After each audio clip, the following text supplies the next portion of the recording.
Hello Tube Dwellers and welcome. I'm the Arcadean and this is Mabinogi Duel.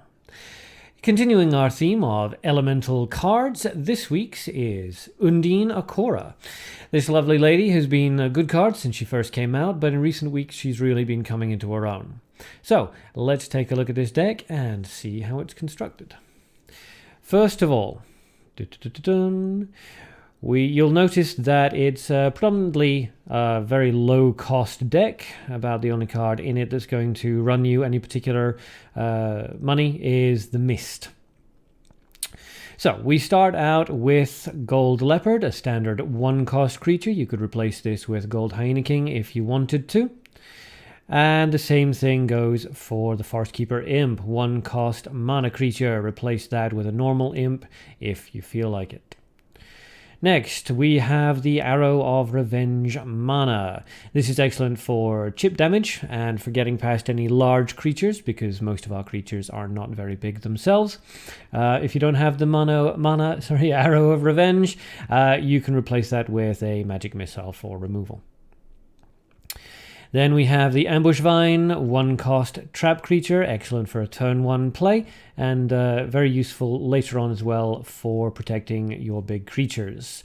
If somebody tries to summon something in front of Undine, for example, and you have an Ambush Vine in the graveyard, the Ambush Vine will bump Undine out of the way.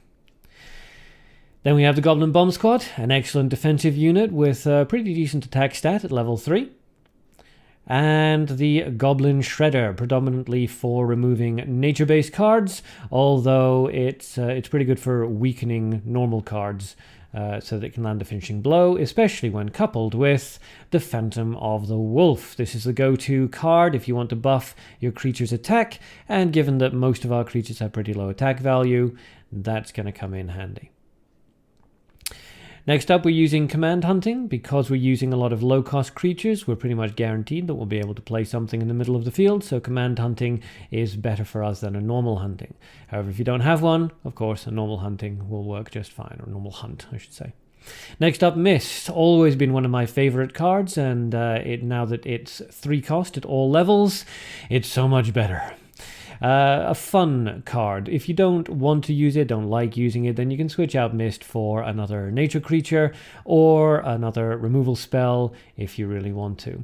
You could also replace it with Capture, but be aware that that will make the deck pretty top heavy in terms of nature resource. Next we have Betrayal. This is predominantly for getting people out of our way, but can also be used for landing the finishing blow, especially when coupled with Phantom of the Wolf. That surprise damage can really throw your opponent off. Then we have Undine Aquora, the showcased card for this particular deck. An excellent card for shutting down, activate on play effects from your opponent. But don't be afraid to make use of her minus attack ability as well. That can really swing a battle in your favor. So she can be played defensively or offensively. It's up to you. And finally, Tiger. Because of most of our creatures' gain are low cost, we can't really take an awful lot of damage. Tiger really helps us out in that area by weakening our opponents. It also has a pretty good health and attack stat on its own, so it can be played in front of an empty slot if you just really want that immediate damage. So, as I say, a fairly simple, fairly budget-orientated deck. Mist will run you more money than the rest of the cards combined, probably, and that's if you can find it. But if you can't, don't worry, it's not an integral part of the deck, just a lot of fun. That being said, let's jump into a couple of fights and see how the deck goes. Okay, fight against Henry Wayne using the Elysis hero, same as us, excellent. Okay, so he discards directly into mana, so probably counterspell or counter summon. We don't need to worry about it. We can just start out quite aggressive then by playing Leopard, since we've got more gold than anything else. Let's see what she does. Okay, that's problematic, actually. That reduces our Leopard down to 0 attack, which is unfortunate, and gives her a 5 attack creature on the field. So we kind of need to deal with that, and unfortunately we don't have any one-cost removal cards, and the Goblin Shredder wouldn't do what was necessary. So we'll just have to answer her with the Goblin Bomb Squad. It's not perfect, but it is at least an even resource trade. And when our Goblin Bomb Squad dies, it will kill the Pirate Red Eye and give us enough experience to level up to 2. Interesting deck. Double resource, golden mana, no mutants. Now, normally you go double resources when you're trying to ramp up towards something, but I'm not sure what you could be trying to ramp up to in gold or mana. Interesting. Marie, also interesting. Okay, now that is actually a bit of a problem because we could answer her now with a cheaper command, hunting, but that would put us in a bad position, allowing her to level up first. So we're going to have to just do this. Leveled up, and unfortunately some of her resources went into mana, so she may have a counter summon, counter spell in there. We're going to have to use the command hunting just to... Yeah, and unfortunately it was a counter spell. Okay, well, we had enough nature that that's not going to cripple us, but we can't stop Marie's ability from activating. We can't stop Marie now, so we'll just let her kill the useless leopard and get her 2 damage off. Not ideal, but not a big problem either. Honestly, we can remove her next turn with Goblin Shredder or something similar, depending on what she does. Now, ramping up towards mana.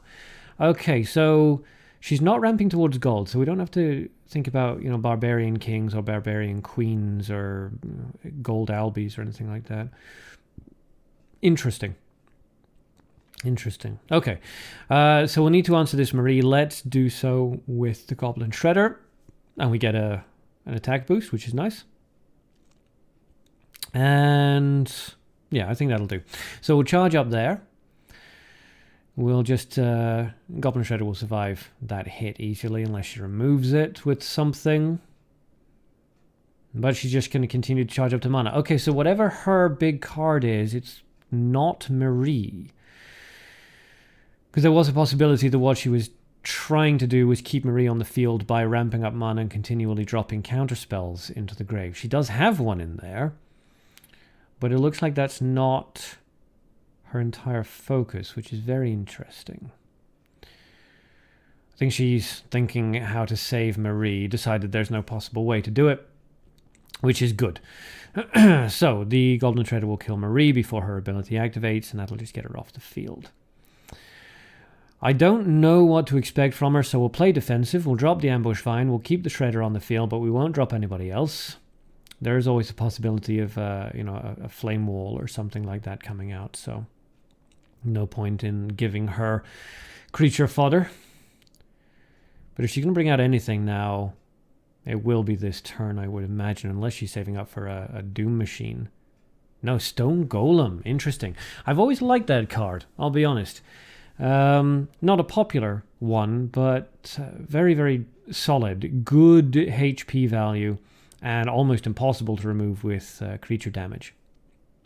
So we level up. And what do we want to do? We probably want to drop the Mist, just in case she starts doing anything weird with removal spells or playing creatures. Because she has enough for a counter spell, she has enough for another Marie. And we really don't want Marie and the Stone Golem out onto the field at the same time. That would be problematic since we have no direct way of removing Marie. So if she does play Marie, we have Mist, which has a fairly good chance of bumping her in front of the Goblin. Okay. So Marie comes out, Mist activates.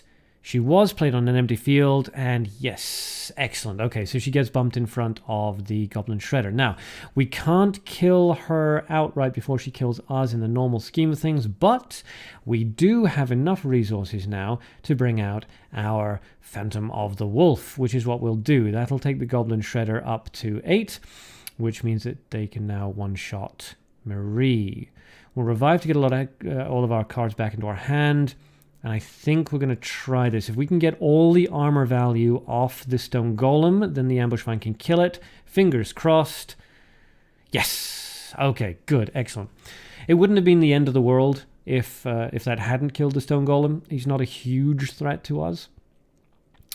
especially since we have Betrayal ready to go if necessary, but it's good to have him off the field. We now have a very, very solid, aggressive presence. She does have enough gold for an AoE removal spell, though, so we can probably expect that to come out.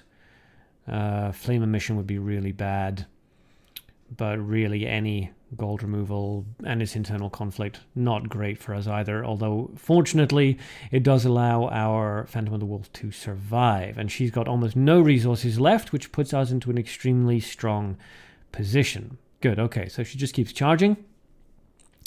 We need to get some creatures out onto the field.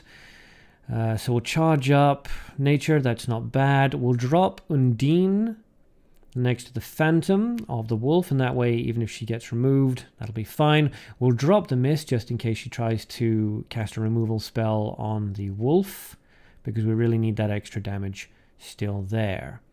And we're not quite within fatal range, but we're not too far off it, so a couple more turns should hopefully... Oh, actually, we weren't in fatal range, but now, if my math is correct, and yes, we got the mana, perfect roll, we drop the Forest Keeper Imp into the grave, we fire off our Arrow of Revenge, taking her down to a nice 15, which gives us exactly what we need for fatal. Oh, the numbers just really worked out in our favor this fight. Okay, Japanese player. Interesting. Hero. Immediately throws out the Tomb of the Solitary Man. Alright, no problem there. In that case, we will simply play our Imp in the middle of the field and prepare for a command hunting next turn. Now, Golden Dark is very interesting. Implies they're ramping up towards one or the other, and given that the largest finishers are generally found in Dark, I'm going to have to assume that means Mino, Jurgen, or something similar. So that'll definitely kill with a little bit to spare, and our Imp takes us up to being able to level up. She keeps charging up towards Dark. Could be Grim Reaper or even Doom Machine Finale as well, but Mino and Jurgen are more likely. We'll level up.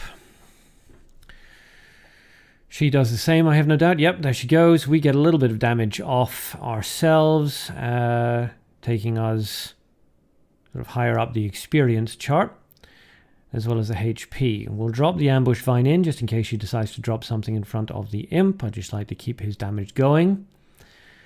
If she's going to bring out some nasty big creature like Jurgen, there we go, then the Ambush Vine will paralyze him, and we can betray him onto our side of the field. A Forest Fire comes out, which is an interesting choice. Not necessarily the wrong one, but an interesting one. So we'll betray Jurgen over onto our side. That means that he's going to stay with us for like 2 or 3 turns, preventing her from getting any nonsense off in the way of rituals of darkness and things like that. We'll charge up, because I quite like to maintain a large resource boost here, because she is going to get Jurgen back. We can't kill Jurgen. We can't kill her before Jurgen goes back to her side of the field. So let's play Aquora, partially for the damage, partially to level us up, and partially so that if she plays anything and then Aquora dies, all of the health values are going to drop down to basically nil. It won't really help much with Jurgen because he's just going to keep transforming. Golden Shredder's not really going to do too much damage if she plays anything, but she didn't. So we can start flooding the field and drop Mist in, because I suspect she's going to start messing around. She's got enough darkness so she can throw out a Dark Capture now. So on the off chance that she does, let's give her a different target. And if she doesn't, then that's still a lot of damage for us on the field. Ritual of Darkness comes out, no big surprise there. Transform Jurgen, get all those resources back, blah, blah, blah. And there's a Dark Capture. Okay, so I'm assuming she'd originally targeted Aquora, which she had. So instead, she gets the leopard. We don't care. We have enough for another betrayal fairly soon as well. And if we can get that off, then Jurgen's actually going to work out in our favor. But she can't really let that happen, so out comes the Ritual of the Grim Reaper, and unfortunately it does target our gold. That's really unfortunate, honestly. Yes, very unfortunate. So we will revive from the grave, get some cards back. There's nothing we can really do about Jurgen. He's just a problem. And there's no point in using a tiger to block him. Tiger would die and Jurgen would just continue to transform. However, we do need to put as much offensive pressure on the board as possible. So let's drop the tiger down. And the question is, do we want to drop something? The answer is no, not really. Let's charge up because we've got the Arrow of Revenge ready to go. She's not quite within KO range for it, unfortunately, unless she puts something else into her grave. But she revives from it. But now she actually is within KO range. So she has to block or kill both the tiger and the Undine. If she lets even the Undine go, then we win. She's thinking about it. She's thinking about it. It's tricky for her. She's got to play defensive, and that's not really where you want to be when you're a Jurgen player. So Grave Robber of Jerna comes out, which is quite interesting. And she does not... she does not... And she does get the health down. So actually we could just kill her with the Undine. But you know what? I don't like Jurgen decks. Let's just toss out an Arrow of Revenge just to show her that we would have won regardless. Slightly mean-spirited. I'm aware. I do apologize if you're watching. But I really don't like seeing Jurgen decks. Freezes just like that. Okay, Undine, good job. And that was the Undine Aquora deck. As you can see, budget, despite the mist, and but nevertheless, very versatile, very adaptive, and actually answers quite a number of the cards that are big in the current meta. So, very useful.